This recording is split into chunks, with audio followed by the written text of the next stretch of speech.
Anyways, nakita ko sa bawat isa sa inyo ng mga kapwa ko artista. At nakalulungkot na tayong mga artista ay lumaki sa isang lipunan, sa isang gobyerno, sa isang lipunan na nagsasabi, sa isang edukasyon na nagsasabing art and culture are extracurricular activities only. Ibig sabihin ng extracurricular activities, hindi tayo mahalaga. Tayo second-rate citizens. Papayag ba tayo? Dahil kasalanan na rin natin, pumapayag tayo, taga-entertain lang ng mga hinayupak na kung sino man yan. Pag entertainment, yan ang unang-unang binabawasan ng budget. Hindi nga mahal ka. Bakit binabawasan ng budget? Dahil ang tingin sa atin nga, yun na. Kinakalimutan ng lahat ang ating bansa ay forever trying to move forward. Trying to move forward. Hindi talaga po forward ang ating bansa dahil puro katawan lang pinupos, iniiwan ng kaluluwa. At tayo yung kaluluwang yun na sinasabi nila second rate, walang kwenta. Sa pagtawag na lang sa atin dito, cultural workers. Workers.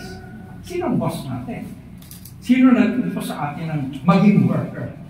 Hindi ba maaari tayo sabihin engineers, builders, capitalists, architects? Dahil sa totoo lang, we are builders. We build the past, we build ideas from the past. Dinadala natin ngayon sa ating kasalukuyan para makatawid tayo sa bukas. Siguro, nakatutuwa na nakita ko rito, lahat ng mga pinto na narito may kanya kwento. At ang kwento niya ay ikinuwento sa pamagitan ng pagguhit. Nakakatuwa, may kababayan ako taga-Paitiri ko.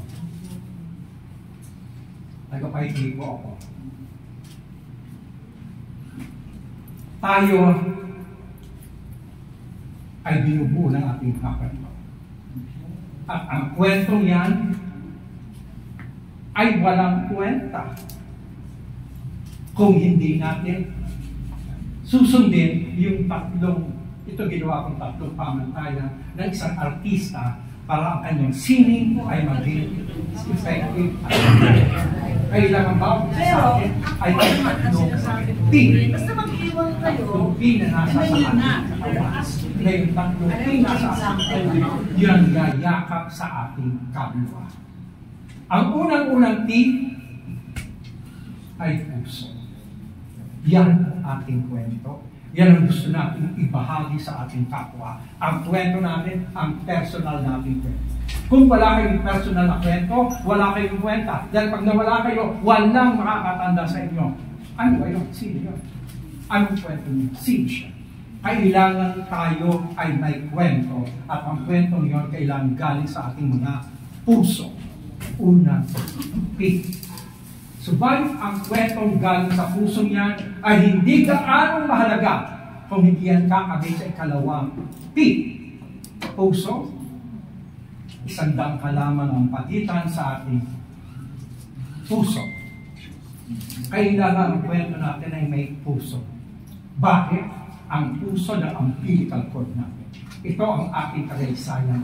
Dito kinuha ang ating ikukwento ng puso. Kailangan nakabase sa kasaysayan. Kasaysayan natin bilang tao, kasaysayan ng ating magulang, kasaysayan ng ating kamag-anak, kasaysayan ng ating barangay, kasaysayan ng ating bayan, kasaysayan ng ating bansa. Kailangan nakakabit sa ating kwentong yan. Kung walang puso, ang ating puso, walang kwenta. Ang kwento.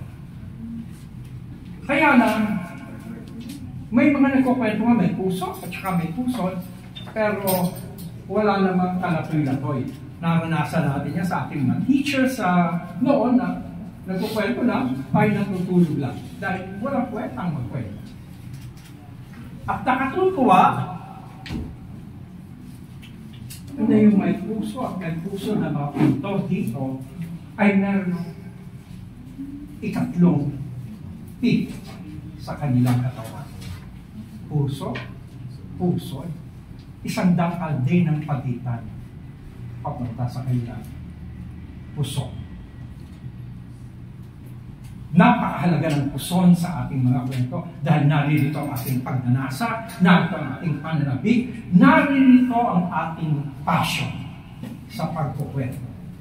Tingnan niyo nga lang ito. Ang kanyang pag-drawing ng passion. Nararamdaman mo ang tingin niya. May passion. Ang gawa ng kababayan ng pagpahigay ay kung wala namang passion ito, magagawa ba yan? So, kailangan natin magkaroon ng puson sa ating mga kwento. Ang kahalagahan na ng puson, remember may mga porno. Lahat ay gusto basahin, panoorin, tingnan ang pornography. Dahil mahalaga yung puso. Kahit na yung mga pornography, walang puso at walang puso. Mas mahalaga sa kanila. Ngayon, bakit natin hindi kabit sa atin yan?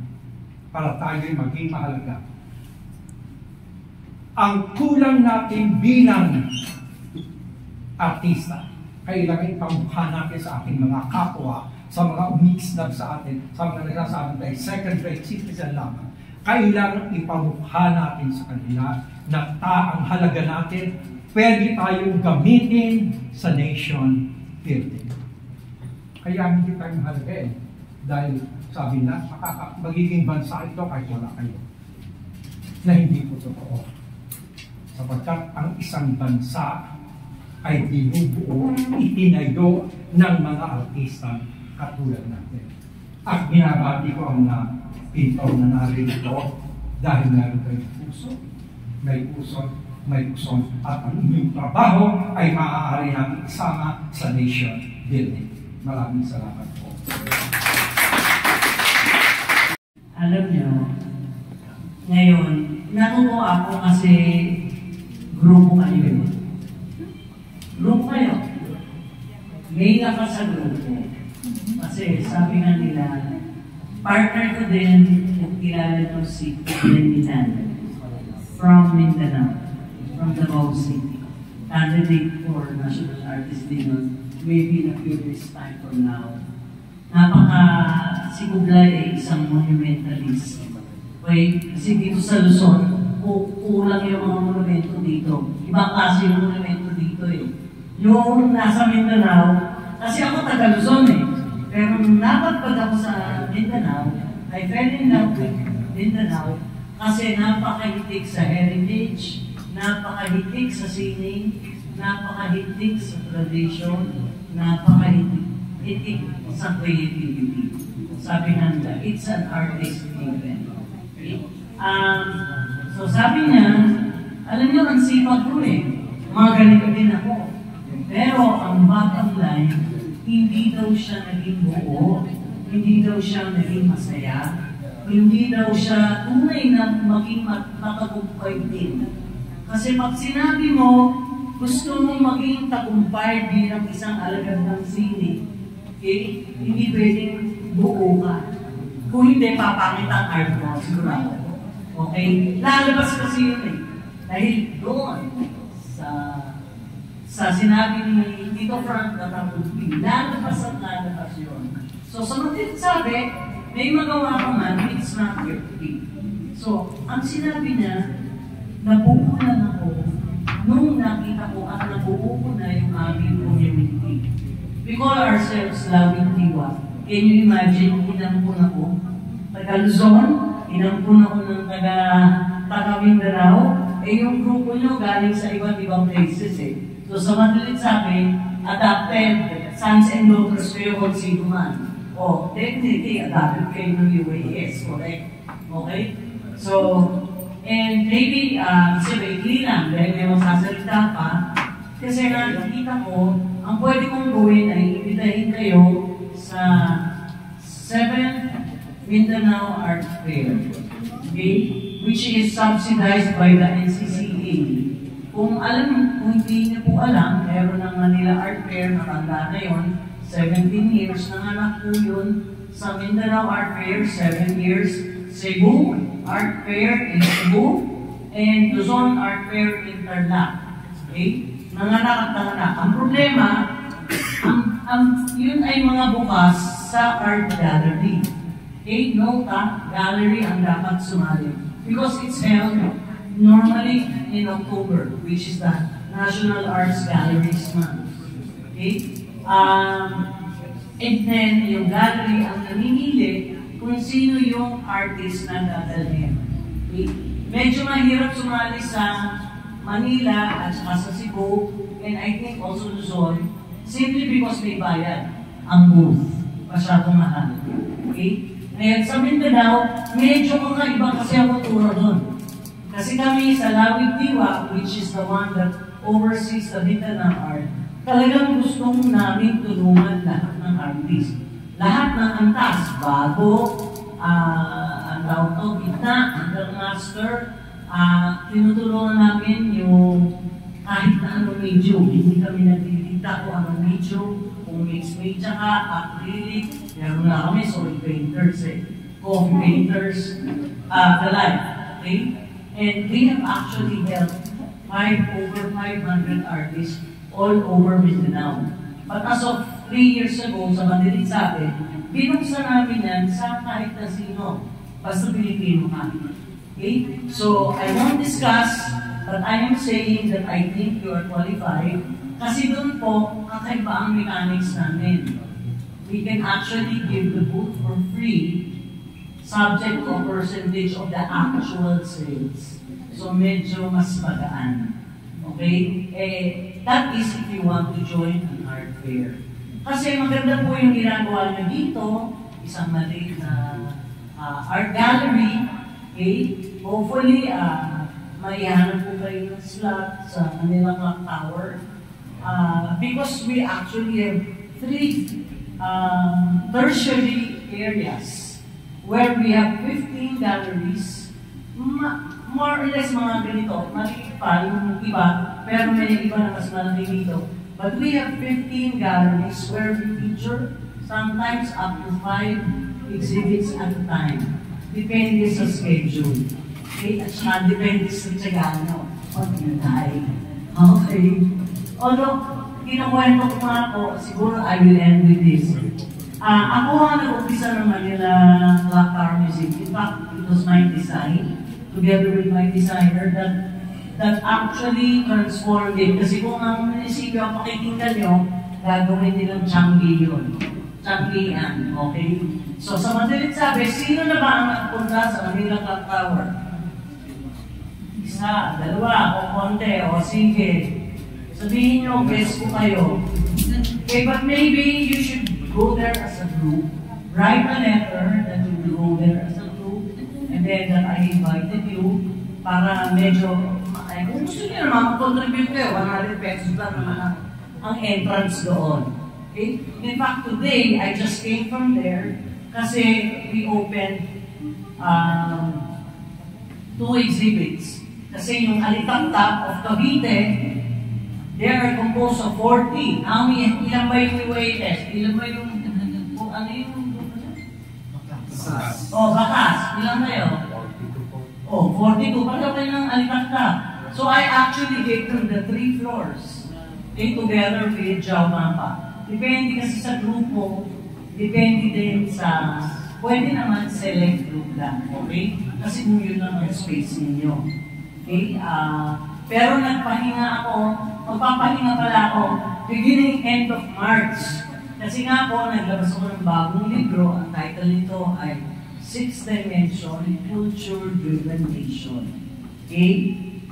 Marami kung makakabili po kayo, maganda.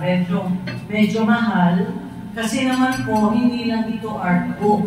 Ito talaga ay nagtataglay kung paano isulong ang kultura at sining sa lahat ng antas ng ating pamayanan. Pati sa mga pamumuno, sa mga artist na katulad natin, hanggang sa kabababaan. Okay? Para maintindihan ang halaga ng kultura. Hindi ako pwede mag-lecture kasi may kaya panahon. Pero ang suma total noon, unang-una, yung ating mga pinuno, kailangan nilang maintindihan yon. Kasi kung hindi, kayo din hindi makakaramdam ng tulong ng gobyerno. Nakakaramdam na kayo. Puro sariling sikat kayo. Okay? So somebody has got to take the cudgels na kausapin ang matataas. Yung grupo po namin ni Tito Frank, naandun po kami. So panalangin nyo na yung nakalagay namin sa libro ay aming magampanan. But we are also working on the artists. Okay? Bakit? Karamihan sa inyo nag-umpisa, hati lang. O wala kang magawa. O naipit ka sa COVID, correct? O kaya, matagal mo lang ang dream. Pero hindi mo naiintindihan kung ano ang malalim na ibig sabihin at gagampanan ng isang alagad ng city. And that is why we are in the student groups. Because we will, hindi kailangan magkapare-pareho tayo. Kasi obviously, magkakaiba tayo. Pero pwede tayong magkaisa. Sa iisang hadikain na importante ang kultura at sining. Kaisa ba kayo? Oh, ayun. And because of that, we have to overcome our differences and magtulong-tulungan ang mga grupo. So I'm also inviting you to connect with us because we will also try to connect all the art groups in the Philippines. So, in that sense, medyo ginagamit ko na yung aking pangalan, yung aking title, yung aking karanasan, kasama ng kay Tito Frank, kasama pa ng iba naming mga kasamahan na talaga namang, well, one, nabatin ko na si Miss Cecile Dinotoy Alvarez. Kilala niyo siya? O, yung iba hindi nakakilala, siya yung wife ni Senator Gerson Alvarez na isa sa mga nag-umpisa ng NCCA. Hindi magkakaroon ng NCCA kung wala si Senator Gerson at saka si Senator Angara. Ang problema, at sinasabi namin, hindi pwedeng commission lang. Commission lang kasi yung NCCA. Kaya rin po konti ang kondo, hindi nakakarating sa inyo. Okay? Kailangan yan Department of Culture. Correct? Kasi kung mahalaga ang kultura, dapat lang may organisasyon. Pero nga, hindi na natin iintayin yun. Ang importante ngayon pa lang, medyo, sabihin nyo sa akin yung vision nyo. Kung wala kayo, gumawa na kayo. Kasi kung wala kayong ganon, hindi kayo mapapasama sa tinatawag na National Strategy for Culture and Arts. Okay? Malalim. Pasensya na kayo, doctorate ako eh. Okay? Pero, kakaisa ko lahat. Okay? So, sayang, kaya naman ko gano'ng katagal. Kasi I can talk for hours. But I will definitely come back and sit down with you. Maybe in a better place. Maybe the Clock Tower, no? Mag-organize ko. Actually, meron kaming cultural talks. Na ang mangyayari, I'll tell you the schedule, we'll go there kasi doon, mapapag-usapan natin kung ano mga hinaing nyo, ano, talaga, although more or less, alam na namin, pero iba yung nanggaling sa mga bibig nyo. Kasi we will record that, para pagka itinaas namin sa taas, lalo din kaming pakinggan. And definitely, kailangan nating akayin yung mga nasa laylayan. Alam mo, hindi pwedeng yung hobby natin eh hanggang dyan lang. Dapat yan, may silbihan para sa pamayanan. Kasi in the end, sila din ang magsusustain sa inyo. Kasi kung hindi, bibili ba ng artwork nyo? Wala. Kaya kailangan, pati pamayanan, turuan tumingin ng artwork. Okay? Now, with respect to the other aspects of, being one-on-one with the masters, that one we can also arrange with you. Kasi nagkataon naman po, talagang medyo marami-rami akong mga kaibigan na maestro na handa na mag-share ng kanilang talents sa inyo, lalo na the youth. Totoo pa rin yung sinabi ni Jose Rizal, I will end with it. Ang pag-asa ng bayan ay nasa mga kabataan. So, kailangan lamang ang tawag dyan, harness. Ihaglo kita kasi ang harness is akayan ka sa susunod na level para tumibay ka, maging matatag ka, at maging mabunga. So, yun ang aking panalangin sa inyo lahat. Sana inyong sinig ay lalong maging mabunga at syempre maganda. Salamat po. Magandang hapon po sa lahat. Madam Attorney Pacus, maraming salamat po. Marami po kaming natutunan sa inyong mga sinalaisan ng at ito po sa ating exhibit, ang kaleidoscope. Ito po ay isang collaboration with Pacas Art Group. Ang Pacas Art Group po, ito po ay isang fundraising ng Pacas Art Group para sa kanilang humanitarian assistance, para sa payatas youth, saka sa iba pang mga nangangailangan. Kaya kung makita nyo, meron po silang donation box dito. Yung kung gusto mag-donate, pwede po mag-donate na lang yun para medyo magkalaman naman yung box. Maraming salamat din sa Pacas dahil nagtawag ako ng collaboration and pumayag naman ng kanilang PSS, Mr. Pablo. Kaya kung makita niyo po, puno-puno ang ating wall. Hindi lang pala ang wall ang mapupuno, pati ang gallery puno-puno. Kaya nagpapasalamat ako sa lahat, pati na rin sa mga sumali sa UFS. I would like also to call on the President of Pacas, Mr. Pablo.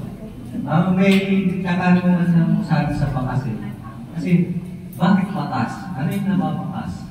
Hindi ko maano yung nanawayak. Gusto ko maliwanagan. Ikaw na magpaliwanag.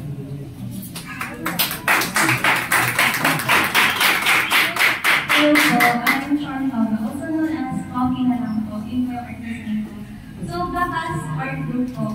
Yung name po yung Pacas, na-start siya sa Tagalog, syempre. Pacas meaning mark. And then in Hiligaynon, if may mga taga-ilo-ilo dito, ang Pacas meaning striving hard or working hard. So pag pinagsama siya, it's like striving hard to leave a mark. Para sa amin, we want to leave a mark sa mga communities and then sa mga ibang tao through our artworks. Kaya yung mga ginagawa namin usually is mga fundraising political, exhibits, and then mga art commissions as for us. Para i-fund yung mga community projects po natin. And for this year, ang napili po namin is yung mga bata sa Payatas. Yung campsite po sa Payatas, i-familiar kayo. Ngayon po, naalis na yung campsite sa Payatas. And then gusto namin sana na mag-project doon, mag-cleaning program, and then magbigay ng mga school supplies, bags, tapos kompletong set ng stationery. Para po maging part ng pag-ahon nila or pag-awas po ng